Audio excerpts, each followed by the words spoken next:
Bom dia, boa tarde, boa noite. Aquela frase de sempre que eu não sei que horas que você vai ver o nosso podcast. Então, bem-vindo a mais um episódio do podcast do BNI Indicium. Podcast onde a gente busca trazer aí sempre os membros que vão se apresentar na reunião seguinte e só membro de peso. E dessa vez a gente vai falar de coisa boa, daquilo que não é problema, daquilo que é solução. A gente vai falar de dinheiro. Estamos com 3 advogados aqui na mesa, com gente que faz antecipação de dinheiro, que fala de sucessão de patrimônio, que fala de direito empresarial, só fera, só fera. Então, bem-vindos, Dr. Ever de Carvalho, dá um oi para a galera e se apresenta. Oi, galera, tudo bem? Sejam bem-vindos aí ao nosso encontro e esperamos aí elucidar vocês a respeito dos temas que serão abordados aqui. Boa, doutor. Estamos aqui com o Ronaldo Manzo, da Federal Invest. Pode falar um oi para a galera.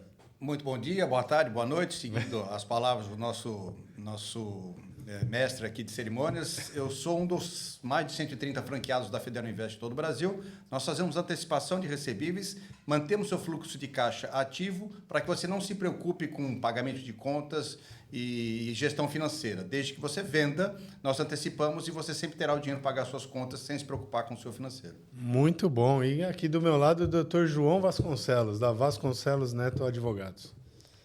Bom dia, boa tarde, boa noite. Tenho 25 anos de experiência, em direito empresarial e a Vasconcelos Neto é uma empresa que ela nasceu para ficar do lado do empresário, aí para ajudar o empresário e proteger o empresário e os riscos empresariais. Muito bom. Bom, pessoal, então começando esse podcast aqui só com a galera de peso aqui do BNI Indicium. Lembrando que vocês podem conversar com eles nas nossas reuniões semanais ali que acontecem toda quarta-feira às 7 horas da manhã lá na Associação dos Engenheiros, tá? Então, aqui de Santos. Então, quem quiser aí bater um papo com a gente, pode ir na nossa reunião, tá convidado. Só entrar lá nas nossas redes sociais, no Instagram, mandar uma mensagem que vocês recebem o convite para participar da nossa reunião. Eu queria começar aqui já chamando o Dr. Ever para falar um pouco sobre o assunto dele. Doutor, o que te motiva a atuar num segmento, né, que é o segmento que talvez gere mais ali atrito, né, que é o segmento familiar ou de sucessão, que é quando provavelmente as pessoas não se prepararam antecipadamente, enfim. O que te motiva a trabalhar com isso? Bom, eu trabalho na área de direito de família e sucessões, sou advogado há 38 anos, então já tive a oportunidade aí de atender inúmeros conflitos, inúmeras questões não resolvidas. E não resolvidas, eu falo, até mesmo antes das coisas acontecerem. Porque, principalmente na área de família, a solução dos problemas eles podem surgir com um pacto antinupcial, onde você especifica diversas situações. E as pessoas que nos procuram, além desses problemas com relação a divórcio, que pode englobar a partilha de bens, são coisas muito sensíveis, guarda de filhos menores, pensão alimentícia, nos procuram também com relação à questão de inventários. Então, as pessoas que nos procuram no escritório, elas estão muito sensibilizadas, estão muito afetadas por problemas particulares, e a gente tem que ter um acolhimento fraterno, em primeiro lugar, ouvir bastante, procurar ser bastante assertivo e sempre procurar primar pela solução do problema, não só pelo interesse que a gente tem como advogado, mas sim pela solução mais adequada que possa ser viabilizada para o cliente. Muitas vezes é verdade que quem trabalha no direito tem assim certas dificuldades em conseguir uma medida no tempo que a pessoa espera, né? Então, hoje em dia tem muitas questões que você pode solucionar não só através do Poder Judiciário, como são os divórcios. Hoje em dia você pode fazer extrajudicialmente e você ganha um tempo precioso caso haja consenso entre as partes na solução de todos os problemas que englobam esse tipo de situação. O inventário também, né? Então, o que mais me motiva é receber com atenção, ouvir e procurar sempre uma solução que possa ajudar a pessoa a ter restituída a dignidade, a ter o seu problema solucionado da melhor forma possível e procurar ser sempre muito assertivo, ético, transparente e proativo. Isso que você falou é bacana porque às vezes as pessoas procuram o advogado na hora do problema, né? E não pensam na prevenção, né? É igual quando a gente fala de manutenção de qualquer coisa, a gente fala muito de manutenção preventiva, né? Principalmente quem vende serviço, né? De alguma coisa. Fala muito da manutenção preventiva. E quando fala de advogado, é a mesma coisa. Você não vai procurar o advogado só quando tem um problema, né? E aí eu queria pegar esse gancho que você falou e jogar já para o doutor Vasconcelos, porque ele faz um trabalho ali de assessoria, de estar próximo do cliente, do empresário, né? Ele que é especializado nesse tema, como uma forma de assessoria mesmo, né? Eu queria que você falasse um pouquinho mais sobre isso, doutor. Sim, a gente faz um trabalho que a gente fica bem próximo do empresário, né? Bem próximo da empresa. Então, a gente acaba conhecendo os detalhes da empresa. Logicamente, a gente acaba virando até amigo dos clientes, né? Conhece a família. Então, a gente acaba conhecendo tudo no dia a dia. Então, qualquer coisa que apareça, de repente uma citação, uma notificação, a gente já sabe todo o contexto envolvido. O trabalho acaba sendo mais ágil e mais assertivo, porque a gente tem todo esse contato diário, quase que diário com o cliente, né? Pelo menos reuniões semanais a gente faz dentro da assessoria. Então, a gente tem aí alguns focos preventivos, por exemplo, contrato de parceria. Toda empresa tem parceiros, só que poucas empresas elas fazem contrato de parceria. A gente identificou aí alguns riscos e a gente criou uma metodologia de trabalho em cima disso. Então, existe muito conflito envolvendo, por exemplo, parceiros. Às vezes tem aí alguma discordância comercial entre eles, às vezes um parceiro, uma empresa pode cometer alguma falha e recair sobre a outra. Tudo isso um contrato poderia resolver e evitar esse conflito, né? Um outro exemplo seria o acordo de sócios. A gente orienta que toda empresa tem acordo de sócios, principalmente as empresas familiares também, para deixar tudo delimitado ali, qual que é a atribuição de cada sócio, qual a remuneração, quem que vai receber prolabore, quem que não vai receber, qual é a função específica de cada um dentro da empresa, quando vai distribuir lucro. Então, são pequenas questões que a gente vai cuidando, né, mensalmente, e isso evita muito risco, né? Cara, esse é um tema bacana, porque, bom, estamos com 3 advogados aqui, né? O Ronaldo Manzo também é advogado. E é bacana porque eu acho que a cultura, não sei se é cultural, acredito que sim, mas o brasileiro tem um negócio de dizer assim, cara, para que você vai fazer... Para que a gente vai fazer contrato? Somos parceiro aqui, pô, você não acredita em mim? Né? Fica um negócio assim. Só que, cara, o contrato, na verdade, não é uma questão de desconfiança, é só um alinhamento, né? É um alinhamento, é botar ali no papel o que foi alinhado antes, né? Só isso, para que não gere o problema. Então, eu acho que é meio cultural, né? As pessoas às vezes pensam, pô, você vai fazer contrato porque tá desconfiando de mim? Na verdade, não. Pelo contrário, é por não desconfiar de você e que eu quero só que esteja tudo aqui no papel, né? Porque nós somos parceiros. Então, acho que é uma questão cultural, né? Sim, até porque pode acontecer, né? Já teve casos aí de pessoas ou sócios que tiveram AVC, por exemplo, né? Ficou totalmente fora e então não se sabia o que era o combinado ali entre eles, se tinha valores a receber, se não tinha. Independente disso, eu sempre falo para os clientes assim, eu acho que tanto vale a nossa palavra que a gente deve escrevê-la. Porque quando você escreve a palavra e assina, aquilo ali não vai sair mais e não vai gerar dúvidas. Porque no futuro, certamente, vai ter alguma questão duvidosa. Às vezes, até com um contrato, o próprio juiz ele fica na dúvida de interpretação de cláusula contratual. Imagina quando for verbal.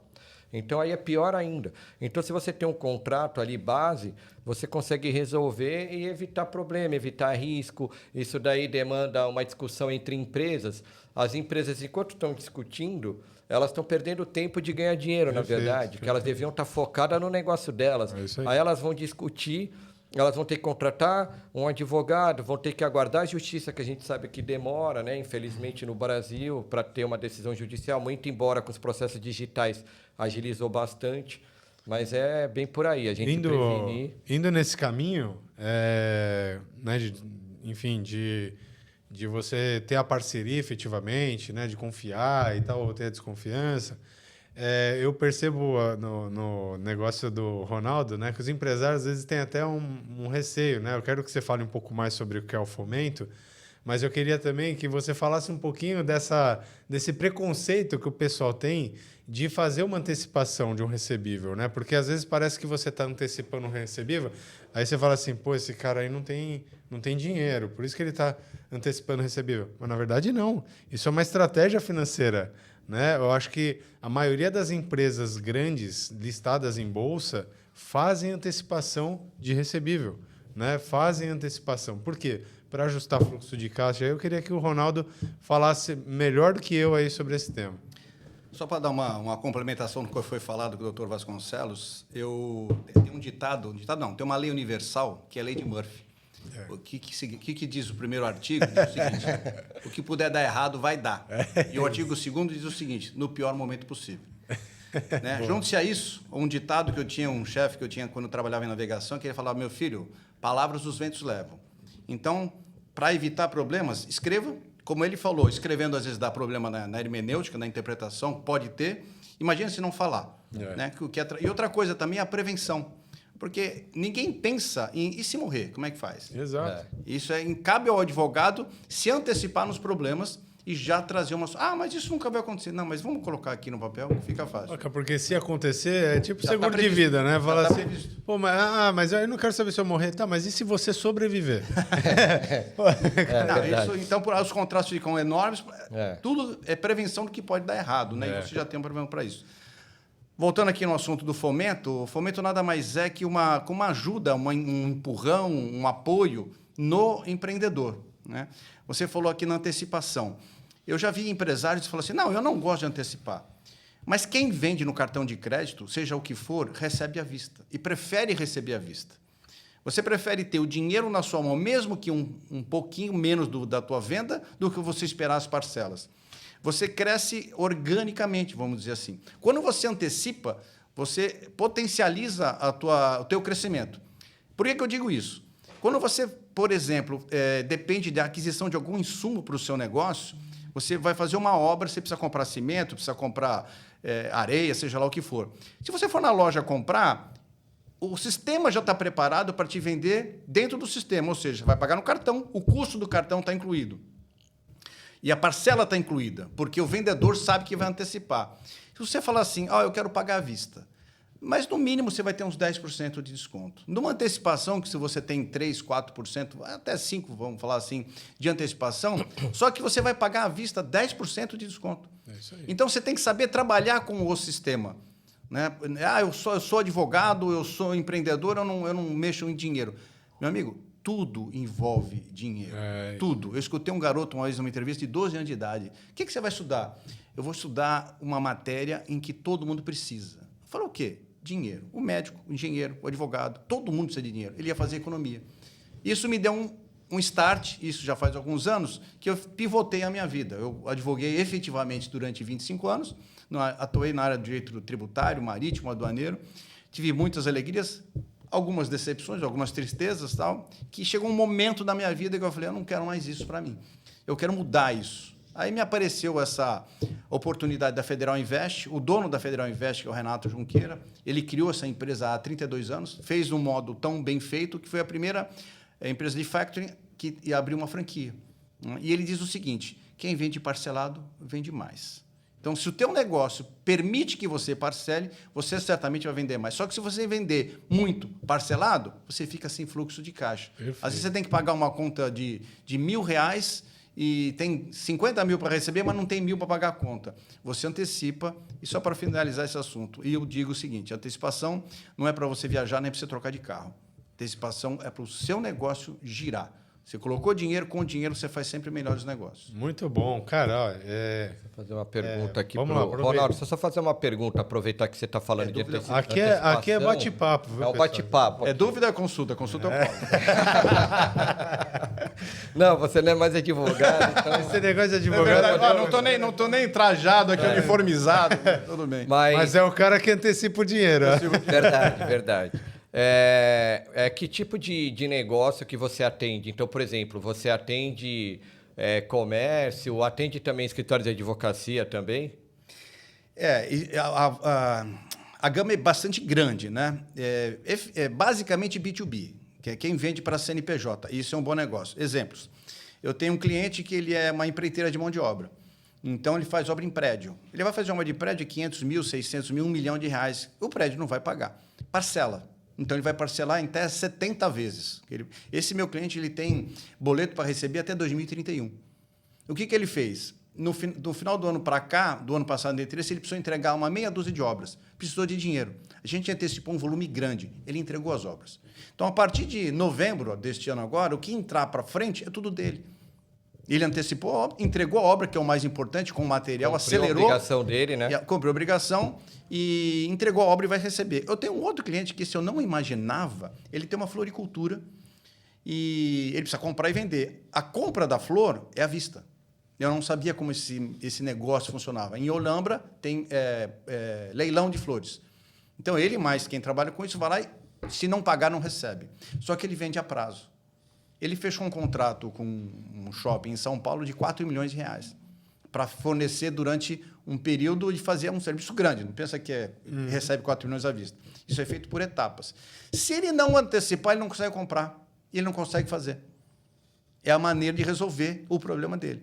Ele antecipa valores altos, 150, 200 mil reais por mês, que ele antecipa, que são das flores que ele comprou, para ele poder prestar o serviço, para ele receber no mês seguinte. Eu penso que assim, ele inviabiliza o próprio negócio dele e deve ter empresários que ele não sabe que o negócio dele está inviabilizado porque ele não antecipa. Ele não consegue crescer, dá uma acelerada para isso. Aquele mais Lázaro do Carmo, é um cara que trabalhou com o Silvio Santos, um fortão, que tem vários vídeos dele falando sobre isso. Falou, se o seu negócio ele não se paga e não paga o sistema financeiro, ou seja, se não paga dinheiro de terceiro, seja de uma factory, seja de um banco, se o seu negócio não paga, está errado. É isso aí. Você tem que crescer com o dinheiro de terceiros, não o seu. É muito do melhor, seu bolso. muito melhor trabalhar com o dinheiro dos outros. Né? Exatamente. Tanto que os bancos, eles trabalham com o dinheiro dos outros, né? Só com o dinheiro dos e não com o dinheiro dele. Eu não cheguei nesse nível ainda. Estou trabalhando para isso. Mas, enfim, eu acho que esse é um tema muito importante, muito bacana. Eu sou suspeito para falar, porque sou do mercado financeiro também, ali colega de vocês. Então, é um tema, para mim, apaixonante. E aí, quando a gente fala de dinheiro e tal, a gente está falando também de planejamento sucessório, né? Planejamento sucessório é um tema muito importante. E, às vezes, as pessoas acabam até misturando, achando que planejamento sucessório é fazer uma holding. Mas, na verdade, doutor, a holding ela é um instrumento de planejamento sucessório, não é isso? Sim. Queria que você falasse um pouco mais sobre isso. Eu tenho certeza que esse é um tema que muita gente quer ouvir aqui, falar sobre holding, como funciona, para que serve, o porquê que é bom, quando é bom, né? Eu acho que isso é bom. Então, planejamento sucessório, existem várias formas de você planejar a sucessão de uma pessoa que vai falecer, eventualmente. Existe doação, todo mundo já ouviu falar em doação com reserva de usufruto, que é aquela você transmite a nua propriedade para a pessoa a quem você destina o bem e reserva o usufruto para que você, enquanto vivo, possa alugar, utilizar, morar, enfim. Existem os testamentos, que todo mundo também já ouviu falar, mas o testamento ele tem sempre que primar pela ordem e pela legalidade. Você não pode doar mais da metade do que você tem, se você tiver herdeiros necessários. Então, você tem que fazer de uma forma que contemple, que permita ao herdeiro receber aquilo que ele vai recebendo. Você não pode excluir ele da sua herança, a não ser que ocorram situações assim muito graves, né? Pois Só fazendo um adendo, herdeiros necessários são aqui, não parece, mas aqui no Brasil é muito bem organizado isso, viu? Existem os herdeiros necessários, aqueles que obrigatoriamente são Tá os no que Código devem Civil. receber, está no Código Civil. Então, quando o doutor fala assim, não pode passar ali dos 50%, também está lá no Código Civil, você não pode doar mais. Não pode chegar e falar assim, vou doar todo o meu patrimônio para o meu filho. Não não pode. Se existe. tiver Isso outros filhos, Não esposa, pode. De outros filhos já Você, pode você só pode doar metade, né? Então, quando ele fala herdeiros necessários, é porque, cara, não tá assim, você não faz o que você quer. Os herdeiros necessários na ordem da vocação hereditária são os filhos. Se ele não tiver filhos e os pais forem vivos, são os pais. Antes O dos cônjuge filhos, sobrevivente isso. e depois vai para os colaterais, né? Isso aí, Então, é nessa ordem. Você pode também, com planejamento sucessório, fazer uma doação com sem reserva... Doação com... Caramba! Dispensa de colação. O que é isso? Você faz uma doação privilegiando um dos filhos. Tá bom. Mas você está fazendo uma doação dentro do limite legal. Essa doação que você está fazendo a ele não vai ter que voltar para o inventário. Boa. Então, ele fica excluído de ter que ser inventariado no caso de óbito. Já se você fizer uma doação pura e simples para alguém, isso aí pode ser chamado a colação para que seja redividido na hora de um inventário. Boa coisa. Então quer dizer que o cara faz a doação e pode ser chamado depois para o inventário Isso isso? é pura matemática. Pode, se você... É pura matemática. Muito legal. Se você não obedecer à legalidade e não fizer um ato específico, pode. Aí, ó. Se chama trazer o bem à colação. Boa. Né? Tem previdência privada que você pode fazer privilegiando, seguros de vida, e tem a holding familiar. Né? A holding familiar é uma das formas que as famílias têm encontrado para equacionar de uma maneira organizada uma empresa que é montada, aí depois vai para o João administrar, né, João? E também faz a montagem da empresa, mas é feita uma empresa onde você discrimina absolutamente tudo o que vai acontecer. Então, você vai jogar os bens particulares para dentro da empresa, essa empresa vai ter um patrimônio próprio e você vai colocar toda a forma de gestão, e não só isso, como que fica no caso de um dos sócios da empresa familiar falecer, quem vai administrar, quem vai gerenciar, enfim. São previstas todas as situações, e aí você tem uma segurança jurídica e não vai ter que ficar fazendo inventário em cima de inventário. Então, se existe uma família grande, faleceu o pai, tem que fazer o inventário. Metade, dependendo do regime de bens, vai para a esposa, o restante é dividido pelos filhos. Isso sem contar com todas essas... Sabe uma coisa que a galera fala? Não, mas eu nem tenho dinheiro para fazer uma holding, eu não tenho patrimônio para fazer uma holding. Cara, na verdade, acho que como que Na verdade, assim, toda vez que você vai fazer um inventário, a parte que vai para os herdeiros, não para o viúvo meiro, ela é tributada. Existe um imposto de transmissão causa-mortes, que é de 4%. Você vai pagar isso... Aqui no estado de São Paulo. No estado de São Paulo. Que já estão querendo aumentar para 8, 10. Absurdo isso. Você vai ter que pagar, se for fazer judicialmente, vai ter que pagar as custas do processo, o advogado, registro posteriormente. Se fizer através de escritura pública, os emolumentos do registro do cartório de título, cartório de notas e o registro imobiliário também. Quando você faz uma holding, por outro lado, você transferindo o patrimônio, você não vai ter que pagar esses impostos. E talvez não tenha que pagar um advogado para fazer o inventário, mas vai ter que ter um advogado, vai ter que ter alguém para ajudar você na gestão, porque você vai ter que montar uma empresa. Exato. Então, você não vai ter essas despesas grandes, mas vai ter despesas periódicas, porque você vai ter que manter a empresa, né? Então... Na verdade, você se concentra tudo num CNPJ e quando há um falecimento, você há a sucessão das cotas. Exato. Só isso. É isso aí. Agora, organiza, né? No caso da antecipação, vou dar um exemplo aqui, aonde se aplica isso. Tem que fazer um inventário, obviamente, muitas vezes tem patrimônio, imóveis, mas não tem dinheiro, não tem liquidez. Precisa pagar os impostos, 4%. A gente consegue fazer antecipação do suficiente para pagar os impostos, considerando que ele tem patrimônio a receber. Então, a gente tem... Olha, legal, pô. Aqui a gente vai vender um imóvel para pagar todos os impostos, vamos supor que sejam muitos, tá? a gente consegue antecipar esse valor, considerando a venda depois, ou dinheiro para receber, para pagar essa antecipação. Pô, legal. Então, faz a holding, né? E no falecimento de um dos sócios, né? Descrito ali no acordo, ou no contrato mesmo entre os sócios, você já pode deixar que os bens são alienáveis ou então podem ser antecipados. Não, isso é um caso específico, não na holding, mas, por exemplo, preciso fazer um inventário, eu tenho 3 imóveis aqui, mas não tenho dinheiro. Vai pagar 4% em cima dos 50% de cada imóvel. Você faz isso antes, é isso? Aí eu antecipo o dinheiro para pagar os impostos. Boa, muito como legal. Porque senão vai. E como você faz a contratação disso com os herdeiros? Isso aí a gente tem algumas maneiras. Obviamente a gente precisa ver os recebíveis que tem, se cobrem o que vai ser pago.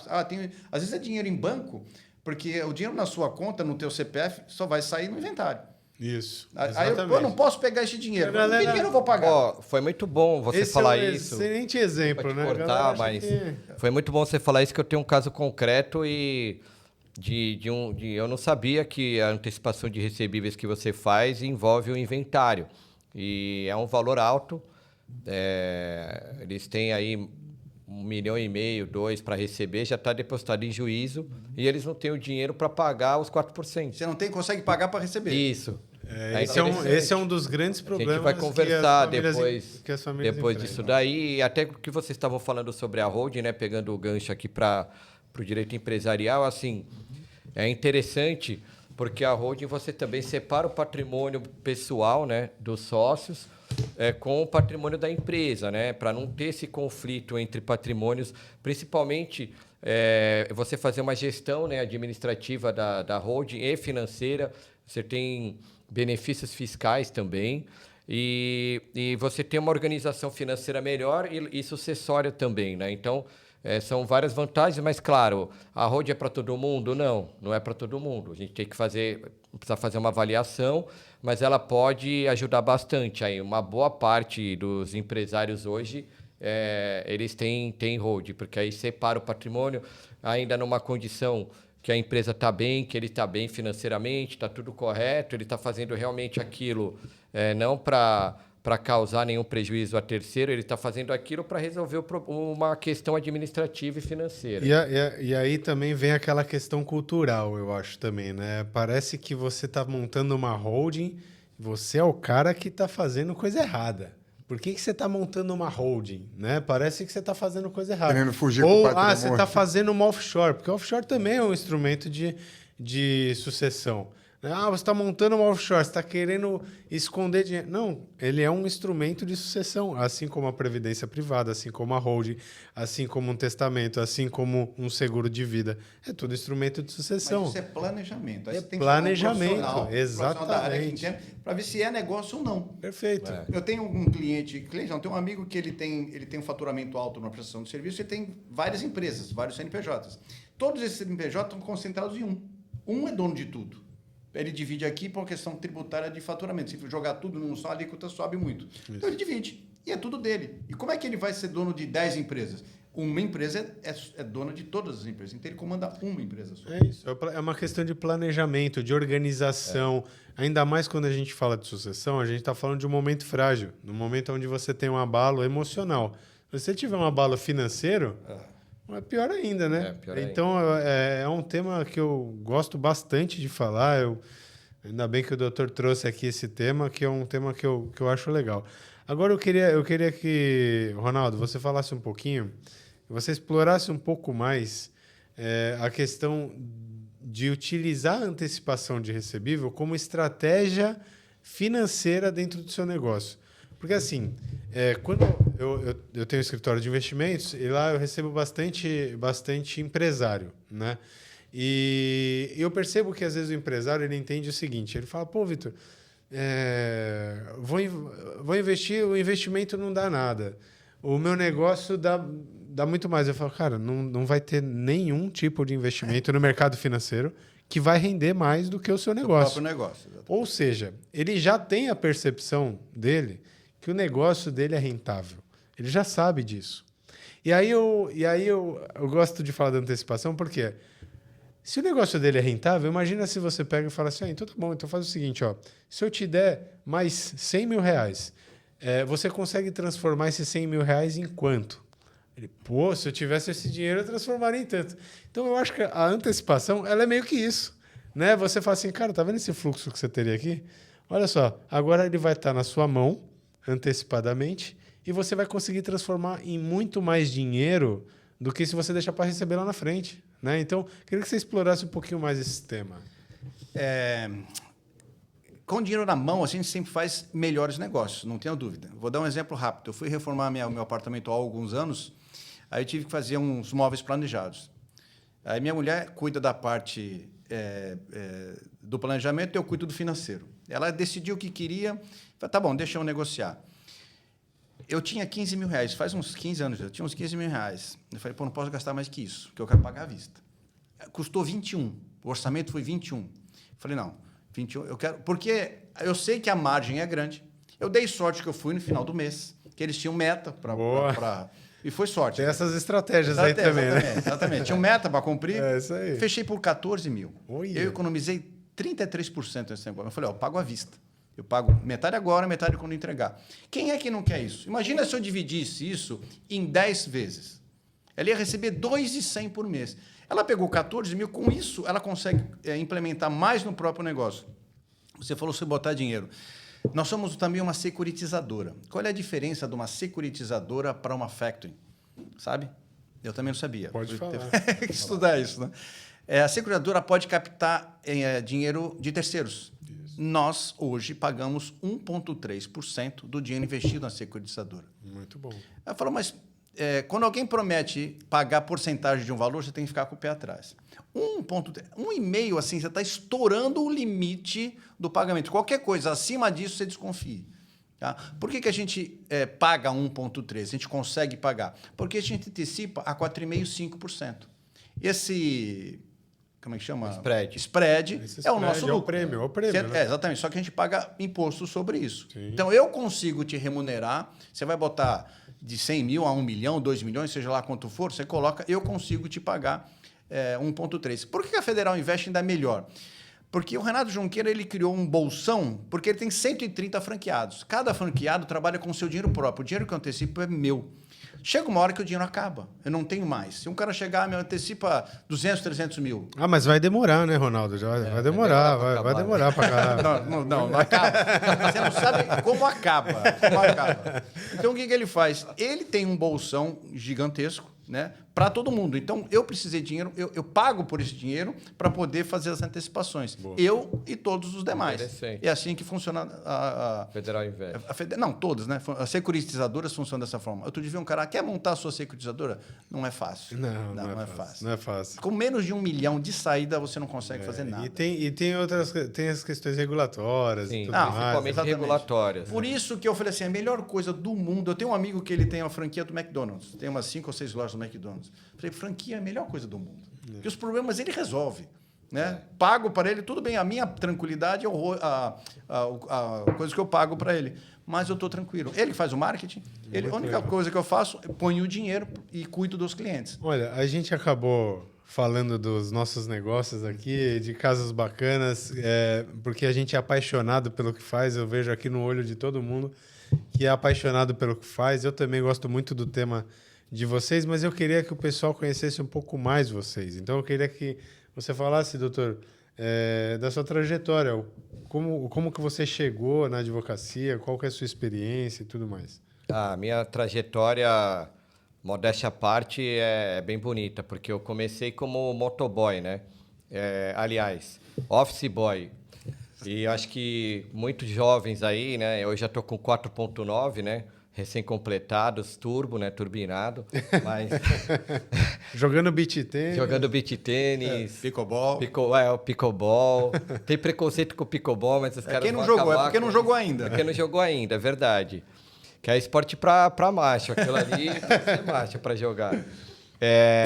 Então, voltando aqui, eu comecei como... O meu irmão é advogado também, né? Ele tem 12 anos a mais do que eu. E aí eu via meu irmão, né, andar de moto, bem vestido. Eu falei, pô, eu quero ser advogado, né? Porque eu vejo ele sempre bem trajado e tal. E aí eu comecei com ele com 16 anos, e aí no escritório eu fui crescendo como estagiário, aí depois advogado júnior. O meu irmão também tinha um sócio, advogado pleno. E aí fui aprendendo até que em 2010 eu montei o meu escritório, né? Fui para o centro de Santos, adoro muito lá. Vista para o mar, quem quiser ir lá conhecer, tomar um café perto da Bolsa do Café. Tem um escritório também na Paulista. Então, assim, hoje eu dou aula também de Direito e Cidadania no Colégio Objetivo, né, para adolescentes do Ensino Fundamental 2. Ele já tem uma noção de direito, né? É muito legal estar com as crianças ali. A gente fala de direito do consumidor, fala de direito eleitoral, falo até sobre empresa com eles e vem muitas ideias legais. Aprendo muito com as crianças também e eles acabam tendo uma noção de direito, né? Saber várias coisas ali relacionadas ao direito, à empresa. A gente fala até sobre lucro, sobre o trabalho, sobre essa questão de empreender, né? Que eu acho muito legal empreender. Claro, cada pessoa tem que escolher o seu perfil. Os meus amigos falam que eu não sei nem pregar um prego na parede, né? Então, eu realmente nasci para advogar, eu faço o que eu gosto de resolver problemas jurídicos mesmo, e é o que eu nasci para fazer. Muito bom, muito bom. Ronaldo Manzo. Meu primeiro emprego foi no Banco Real, extinto Banco Real, com 18 anos de idade. Meu colega de trabalho. Colega de trabalho, exatamente. De profissão. Depois, eu fiz uma viagem para o exterior, voltei. Por estar já falando inglês, eu fui trabalhar numa agência de navegação. Né? Daí veio a questão do contato com o porto e tudo mais. Legal. Aí eu pensei assim, eu preciso estudar, né? Não dá para ficar aqui. O que eu vou fazer? Até então não tinha feito uma faculdade. Fiz direito, me formei e trabalhei desse tempo todo no direito marítimo aduaneiro. Tive muitas alegrias, fiz várias sustentações orais no tribunal, gosto de advogar, gosto de escrever, de estudar e formar uma tese, eu gosto muito disso. Porém, chegou um momento da vida que eu falei, isso está muito estressante. Eu fui para já UTI 6 vezes, por causa de arritmia, de estresse e tudo mais. Por mais que eu gostasse do negócio, isso aqui não está me fazendo bem, eu estou insatisfeito. Do nada surgiu essa oportunidade da Federal Invest, porque um amigo meu, advogado também, ex-advogado, né, foi trabalhar com o Renato Junqueira em registro, que é a Federal Invest de registro, e ele me ligou e falou, o que você acha? O que você está fazendo? Está em casa? Eu falei, estou. Ele foi com o Renato em casa. Aí ele me oferecendo para ter aqui em Santos. Tinha um franqueado antigo que desistiu, teve alguns problemas particulares, já desistiu. Falou, eu quero... Você quer? Como é que funciona? É assim, assim. Eu cheguei para esse meu amigo Fragoso, doutor Fragoso, falei, Fragoso, vale a pena? Ele falou, vale. Então, como é que funciona? Assim, tudo bem. Obviamente, primeiro ano, segundo ano, você tropeça, aprende aquela coisa. Hoje, a coisa já fica muito mais fluida para se fazer e eu estou plenamente satisfeito. Por quê? Eu trabalho em casa, não tenho nem um escritório. Então, eu resolvo tudo pelo telefone, pelo meeting, pelo sistema. Estou plenamente feliz, né? Não dando nenhum problema, eu só trabalho de manhã. À tarde, normalmente, não tenho muito o que fazer. Aí eu vou prospectar, faço outras coisas, ou assistir uma partida de tênis do João Fonseca, que ontem, tá meio show, decepcionado. né? Exatamente. E isso eu estou muito satisfeito no que eu estou fazendo e feliz da vida. Que legal. Pô, tá vendo? A nossa meta é chegar ali no Ronaldo Manzo. Parabéns pela trajetória. Doutor. Bom, eu, quando tinha 14 anos, fui trabalhar com os meus pais. Eles tinham uma empresa pequena junto com meu tio de crédito pessoal, ali na rua onde eu tenho escritório hoje, Rua Riachuelo. Jogava bola, jogava no Santos Futebol Clube, joguei até os 18 anos. Tive a infelicidade de, quando entrei na faculdade de Direito, por conta do meu primo Walter de Carvalho, que foi um grande criminalista. Meu primo, Walter? Era meu primo e irmão. E eu fui fazer a faculdade de Direito, estourei o joelho jogando pela faculdade e foi o meu final de carreira. Caramba. Bom, prossegui. No segundo ano, eu fui fazer estágio no escritório dele. Fiz estágio na área de Direito Criminal e na área de Direito Civil, com a Ademil de Jerusa Salles Fontes, que também era uma grande advogada. Me formei e fui trabalhar, agradeci o meu primo e abri um escritório junto com o meu outro primo, Alexandre de Carvalho. E a gente trabalhou junto assim durante vários anos. O Alexandre trabalhava menos no escritório porque ele era procurador na Câmara Municipal, então ele trabalhava na parte da Câmara e à tarde vinha para o escritório, nós almoçávamos juntos e tal. E fiquei advogando forte na área de direito civil, porque a área de direito criminal eu não tinha assim, muita vontade. Eu fiz algumas coisas, mas não faz parte da minha vontade de trabalhar com aquilo, por tudo que engloba esse tipo de situação. E venho trabalhando forte nesse sentido. Quando eu tinha 35 anos, eu descobri que tinha hepatite C. E aí, o que é isso? Né? Uma inflamação no fígado. Fui procurar uma ONG, me excluí dentro, né? Fui convidado, fui colocado dentro, porque os medicamentos que eram necessários e os mais modernos não eram distribuídos pelo governo. E aí eu entrei com a primeira ação para mim, fiz um tratamento sofrido durante 1 ano, passei muito mal, mas me curei. E como eu estava dentro desse movimento, eu entrei com mais de 1.200 ações para conseguir medicamentos para as pessoas. Legal. Nós fizemos políticas públicas dentro dessa ONG que se chamava Grupo Esperança durante 25 anos, e nós encerramos a atividade da entidade porque nós conseguimos todas as políticas públicas necessárias para o portador de hepatite. Hoje em dia ele faz um teste rápido, em 10 dias ele está se tratando com um medicamento que hoje cura 100%, na época que eu fiz o tratamento, curava 45% só das pessoas. Essa atuação na área de direito da família, da saúde na época, me rendeu um convite para trabalhar como coordenador da Comissão de Saúde da OAB, cargo que, entre ser presidente e vice-presidente, eu trabalhei durante quase 18 anos. Né?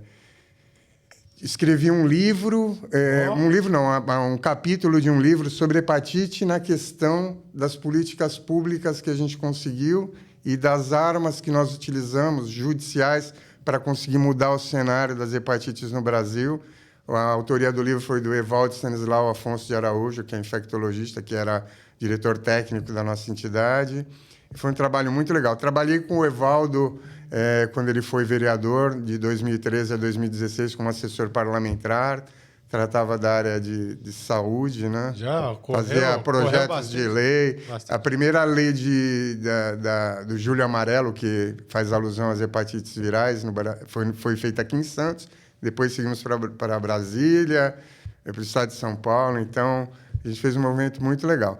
Trabalho na área de família e sucessões. Eu adoro. Eu gostaria só, se for possível, de falar uma questão que eu acho que é muito importante para as pessoas. Manda bala. Que muitas delas não se atentam ainda, infelizmente. A questão da união estável. É uma questão extremamente importante que as pessoas se convivem, se tem uma família, que elas regularizem essa situação. Eu tive um caso muito emblemático na minha vida e que, para mim, foi uma forma assim, muito gratificante de chegar a um final, de 2 pessoas que conviviam, as 2 eram deficientes auditivas e conviveram só durante 27 anos. Sim. Quando uma delas, quando o varão faleceu, as irmãs pura e simplesmente abriram o inventário e nem mencionaram a existência da minha cliente. Né? E aí eu fui procurado pelo filho dela, fui ver o processo, falei, olha, não tem jeito, né? Eles não vão colocá-la. Daqui a pouco o processo termina, aí tive que entrar com uma ação de reconhecimento de união estável pós-mortem, com petição de herança, para que ela, dentro desse processo, fosse reconhecida como companheira, a documentação super farta, né? E pedir a paralisação do inventário, porque senão ele chegaria ao final e ela não receberia nada, né? Pode ser que, se fosse hoje em dia, que as irmãs fizessem um inventário extrajudicial e ela tivesse que depois correr atrás, seria muito ruim. Mas não foi o caso, nós conseguimos, e sempre até a última instância, né? Esse tema é muito, muito interessante, porque a galera acha que não precisa fazer, né? Então, isso é muito importante, gente. Quem conhecer alguém que vive em regime de união estável, faça a regularização. É simples. É a melhor coisa, vai facilitar sobremaneira. E ficamos brigando dentro da união estável e dentro do inventário depois, até o final, até o último, até que elas, por conta de uma ganância extrema, as irmãs, elas queriam que a minha cliente dividisse um valor que ela estava usando de um crédito, de uma conta, para se manter enquanto não saísse o inventário. E aí veio uma decisão do Supremo Tribunal Federal, porque elas eram colaterais, que equiparou a companheira à condição de esposa. E na ordem da vocação hereditária, eu retirei elas do inventário, elas não herdaram nem o que tinha sido havido antes da união estável. Ou seja, elas quiseram muitos bens, as irmãs, e acabaram ficando sem nada, né? Então, fica aí a dica, fica a lição. Eu acho que quem vive em regime de união estável, faça esse ato de amor para o seu companheiro. É isso aí, muito bom. Isso se aplica principalmente a relações homoafetivas. É verdade. Quando falar o casamento gay, não é, o casamento é simplesmente um contrato que, a partir daquele instante, todos os bens pertencem ao casal, homem e mulher. Né? Isso é natural. O que acontece? Quando duas pessoas do mesmo sexo começam a regularizar o casamento, é só questão patrimonial. Duas pessoas do mesmo sexo que vivem juntas durante a vida toda, quando morre um, o outro não tem direito a nada. Se um que conseguiu, trabalhou, que comprou tudo na vida, e tem a outra pessoa que, em tese, não contribuiu, mas viveu com essa pessoa, não é justo, que ela não herde nada. Por isso, a regulamentação do casamento homossexual. Sem querer discutir aqui costumes ou vontades ou desejos, nada disso, mas é uma questão patrimonial. Exato, que se faça é planejamento. uma união estável para que se reconheça isso. É simplesmente para dizer, ó, a partir desta data, o patrimônio de um pertence aos dois. Isso. Dívida também. É isso aí. E na verdade, eu acho que é mais uma questão de organização do casal, né? Seja qual for. É uma organização do casal, né? Daquilo que a gente voltando no primeiro pro começo do podcast, né? Falando de colocar no papel o que foi alinhado, né? Então, uma vez que os dois se uniram ali, se a ideia for não dividir os bens também, que seja alinhado. Exatamente. Né? Então, separação, mas que coloque isso no papel, que regularize, porque a maior parte dos problemas, acredito que vem da falta de planejamento. Né? O Dr. Ever é especialista aí no direito de família e assim, né? A união estável, tem muita gente no Brasil, a gente percebe que tem receio de colocar isso no papel, tipo, fica achando que está desconfiando do cônjuge. Gera esse... Eu tenho até... Tem pessoas que têm esse receio, né? E é um caminho para você deixar ali tudo combinado e aí procurar um especialista da área para fazer isso, que no caso é o Dr. Ever, não é, doutor? Aí, nesse caso de uma união estável. Por exemplo, esses jogadores de futebol, esse pessoal aí que tem uma vida... uma conta, né? Muito patrimônio, aparece aí, né? Umas situações diferentes aí para eles. Qual que é a melhor prevenção assim que o senhor recomendaria para eles nesse caso? Olha, primeiramente, se a pessoa vivia em regime de união estável, eu acho que você perde uma hora num cartório para fazer uma escritura de união estável que pode ser redigida na hora, uma coisa relativamente simples. Você só vai, como você disse, escolher o regime de bens que você quer adotar, se é de separação de bens, se é de comunhão parcial de bens, e vai relacionar tudo ali. O que foi adquirido antes é patrimônio pessoal, se tem filhos, como que vai ficar. Você especifica todas essas questões. Deixa eu fazer uma pergunta. Sinceramente, apesar de ser estudioso disso, eu não sei, na prática, qual é a diferença do casamento para o união estável. É simplesmente você fixa uma data. Hoje em dia, Ronaldo, não existe diferença nenhuma. A diferença vai existir na hora que uma das pessoas for pretender se separar ou se falecer. Porque você consegue comprovar facilmente, se você viveu em regime de união estável, tendo conta conjunta ou não, mas se você residiu, você vai conseguir comprovar. Você só vai ter uma demanda maior de tempo para demonstrar isso em juízo. Não existe diferença nenhuma hoje em dia. Acho que no passado que tinha, né, a questão de não ser reconhecido como cônjuge. Né? Acho que hoje em dia não existe mais. Não tem mais você isso. Tem uma ideia, antes de 1977, não podia separar. Você casou, não existia divórcio. Não podia separar. Disquite, né? Começou com disquite. Aí não tinha como. Aí eu lembro que, nos primeiros que eu fiz, você podia separar e depois não podia casar, que seria o divórcio. Sim. Aí você entrava com separação, depois com um processo de conversão de separação e divórcio. Olha que loucura. Depois foi possível fazer divórcio. Depois foi possível divórcio direto. Eu fiz uma separação uma vez de um casal, os dois eram fiscais da Receita. A lei mandava, era o consensual. O juiz me tirou da sala, O juiz mandava que o juiz tinha que tirar o advogado da sala, tentar convencê-lo. Eu falei, excelência, nós estamos aqui, não tem como voltar atrás. São as burocracias que existem tanto na parte pessoal quanto na parte jurídica, né? Então, na parte PJ, né? De empresa. E tá... É a natureza. Não, e avançou bastante hoje, né? Porque hoje por escritura pública, não é, doutor, consegue fazer a separação, né? O divórcio, no caso. Até a dissolução de união estável, que não tenha sido feita, ainda que você não tenha feito o reconhecimento da união estável, mas se você residiu junto e quer fazer uma dissolução, você pode fazer só a dissolução. Sim. Uma curiosidade com relação ao que você falou, quando não era possível fazer o divórcio direto, as pessoas se separavam judicialmente e elas podiam restabelecer a união delas, o casamento. Elas se separavam judicialmente e aí, durante um período, elas poderiam pedir a restituição ao estado anterior de casamento. Olha só. É muito curioso, né? Isso aí não existe mais hoje, porque hoje em dia ninguém mais se separa, hoje em dia as pessoas se divorciam. Direto. Exatamente. Por quê? É uma situação... É isso que você quer? Então tá bom. Porque você divorcia...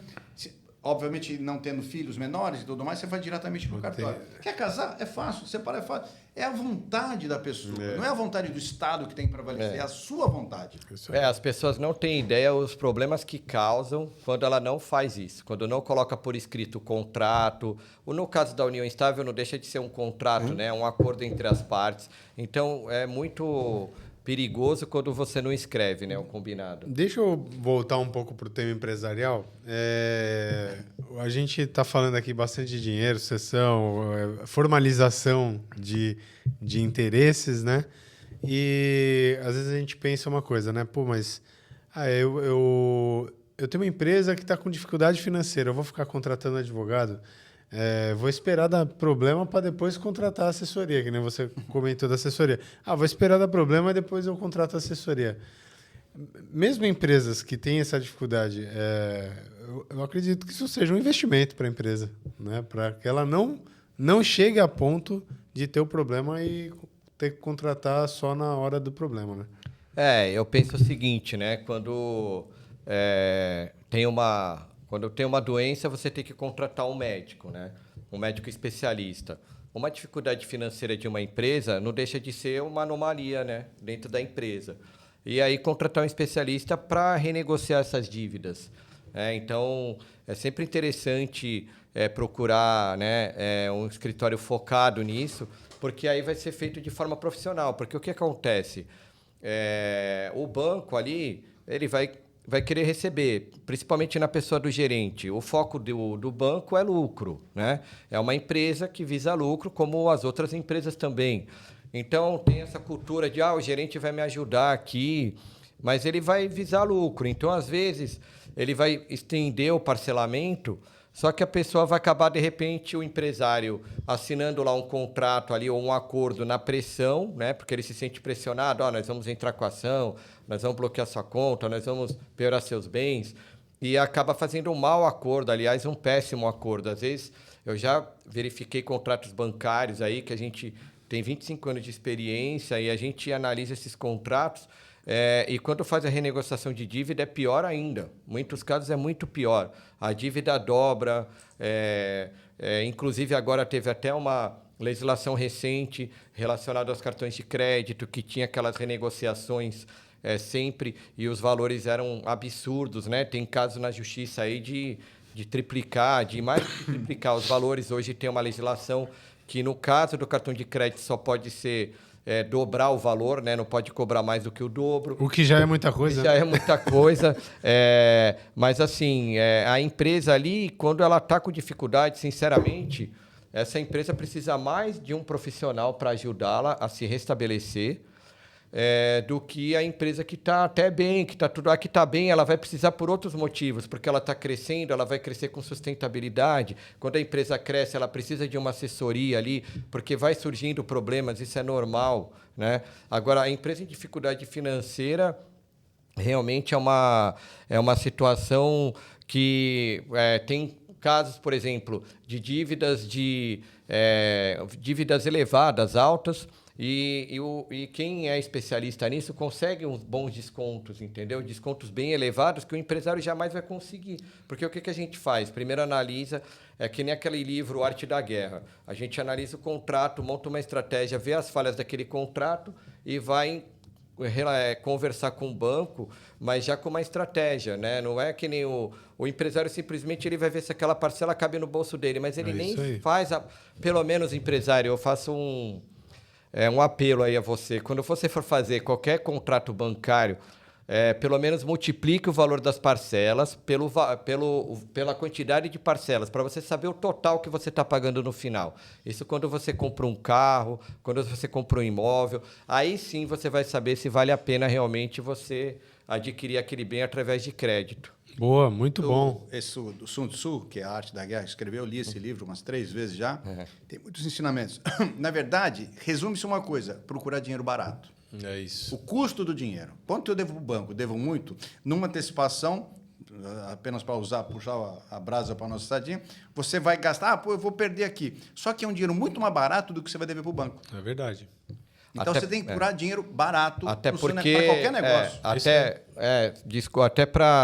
Até essa questão que você falou de dinheiro barato, né? O dinheiro fácil é o dinheiro mais caro que tem, né? Então, por exemplo, cheque especial, um dinheiro fácil. Ele está ali na conta ali a qualquer momento. Cartão de crédito. Cartão de crédito também é um dinheiro fácil. Você vai lá, compra, não paga nada ali, teoricamente, né? Você compra, vai pagar, aí... mas é só 200, é só 300, né? A gente fala muito de educação financeira também. E aí, no final, vem a fatura lá, 10 mil, 15 mil, e o empresário nem sabe de onde está vindo. E poderia estar aplicando aquele dinheiro, de repente, na empresa dele, porque é interessante ter uma educação financeira própria na sua casa. A educação financeira começa em casa. Aí depois você leva ela para a empresa também, principalmente na empresa, porque você vai ter uma receita boa. Porque não adianta também você ter uma empresa rentável, com lucro, e depois você também em casa não cuida desse lucro, né? Dessa receita que você tem aí. Eu precisei de um dinheiro, minha mulher é gerente do Banco do Brasil. Eu falei, se eu pegar aí 50, 100, 200 mil, como é que funciona? Os juros aqui é 1 ponto não sei quanto por cento. Eu falei, se eu vou vender a 4, pagar 1, é negócio. Olha. Eu planilhei isso. Mas não é negócio de jeito. Não era negócio. Não tinha como eu ganhar dinheiro com isso. Mesmo pagando 1 e vendendo a 4. Não dava. Na hora que você planilhava, você fala, vou pagar isso aqui em X parcelas, o valor quase dobrava. Não, aí eu falei, mas eu preciso pagar a dívida. Não compensava. Não valia a pena. Não compensava. Isso é a precificação, né? Muitas vezes você se engana com os números. Você vê uma camisa lá de R$1.000, fala, isso é muito caro. Mas 10 vezes sem juros. Não existe sem juros. É isso aí. Aí você fala, não, R$100 por mês eu consigo pagar. Só que você vai pagar 10 parcelas. É o que você falou. Ninguém soma. Ninguém total. Soma. A pessoa só vê a parcela. Essa parcela. Mas o brasileiro é assim.